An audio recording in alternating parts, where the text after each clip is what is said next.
क्या कभी ऐसा हो सकता है कि ज्ञान का जन्म एक युद्ध के मैदान पर हो? भगवद गीता दिखाती है कि हां, बिल्कुल हो सकता है। ये कोई सिर्फ पुराना ग्रंथ नहीं है, बल्कि एक महान योद्धा के दिल में उठे सबसे बड़े सवाल, सबसे बड़े संकट का जवाब है। चलिए आज उसी एक पल को समझते हैं जिसने सब कुछ बदल कर रख दिया। जरा सोचिए, कुरुक्षेत्र का वो विशाल मैदान, लाखों सैनिक आमने सामने, हवा में एक अजीब सा तनाव है और इतिहास की सबसे बड़ी लड़ाइयों में से एक बस शुरू ही होने वाली है। और इन सब के बीच एक योद्धा, अर्जुन, अपने धर्म के लिए, न्याय के लिए लड़ने को एकदम तैयार, जिसका संकल्प कोई तोड़ नहीं सकता।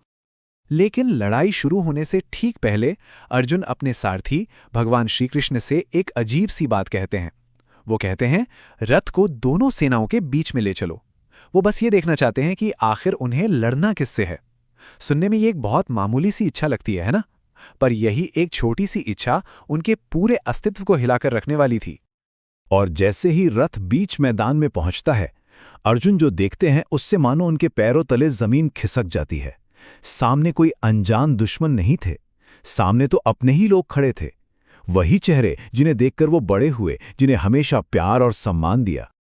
सबसे पहली नजर पड़ती है और सबसे गहरा झटका लगता है।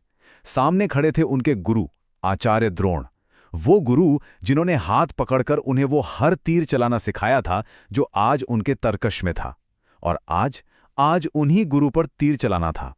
एक शिष्य के लिए इससे बड़ी परीक्षा और क्या हो सकती है? फिर नजरें उस इंसान पर पड़ती हैं जो पिता से भी बढ़कर थे, भीष्म पितामह, परिवार की वो चट्टान जिनकी गोद में खेलकर अर्जुन बड़े हुए थे। आज उसी चट्टान को अपने बाणों से तोड़ने का धर्म उन पर आ पड़ा था। और बात यही खत्म नहीं होती। वो जिधर भी देखते उन्हें अपने ही रिश्तेदार नजर आते, चाचा, ताऊ, भाई, दुर्योधन जैसे भाई जिनके साथ बचपन बीता था। और आज वो सब एक दूसरे के खून के प्यासे थे। ये सच किसी भयानक सपने से कम नहीं था। और फिर शायद सबसे दर्दनाक मंजर, सामने उनके बेटे, उनके दोस्त भी खड़े थे। हर एक चेहरा एक मीठी याद था, हर रिश्ता एक गहरा बंधन। वो युद्ध का मैदान अब युद्ध का मैदान लग ही नहीं रहा था। ऐसा लग रहा था मानो वो किसी पारिवारिक शोक सभा में आ गए हों। तो जो कुछ अर्जुन ने देखा, उसका असर क्या हुआ? असर ये हुआ कि वो जगह जो उनके लिए धर्मक्षेत्र थी, वो अब उनके लिए एक पर्सनल नर्क बन चुकी थी। एक ऐसी जगह जहां सिर्फ दर्द ही दर्द था। इस एक पल में अर्जुन दो हिस्सों में बंट गए।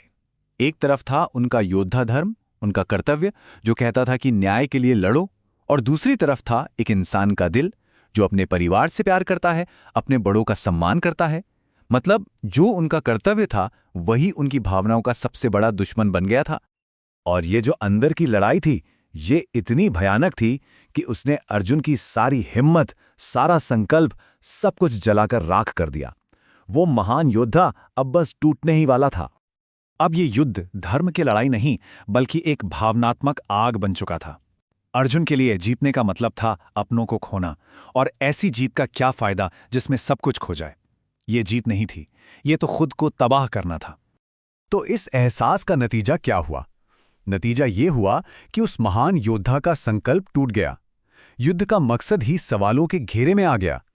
और इसी टूटन, इसी कंफ्यूजन से एक गहरे सत्य की खोज शुरू होती है।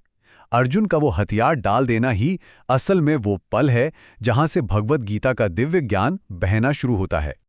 तो मतलब ये कि अर्जुन का टूटना कहानी का अंत नहीं था, वो तो असली कहानी की शुरुआत थी। दुनिया की सबसे गहरी आध्यात्मिक बातचीत का शुरुआती बिंदु। कभी-कभी जिंदगी का सबसे बड़ा संकट ही ज्ञान का सबसे बड़ा दरवाजा खोलता है। और अर्जुन की ये कहानी हम सबके सामने एक बहुत गहरा सवाल छोड़ जाती है कि क्या किया जाए जब अपना कर्तव्य ही अपने सबसे बड़े दर्द का कारण बन जाए। ये एक ऐसा सवाल है जो हजारों साल बाद भी उतना ही सच्चा है, और शायद हम सब अपनी जिंदगी में कभी ना कभी इस मोड़ पर जरूर आकर खड़े होते हैं।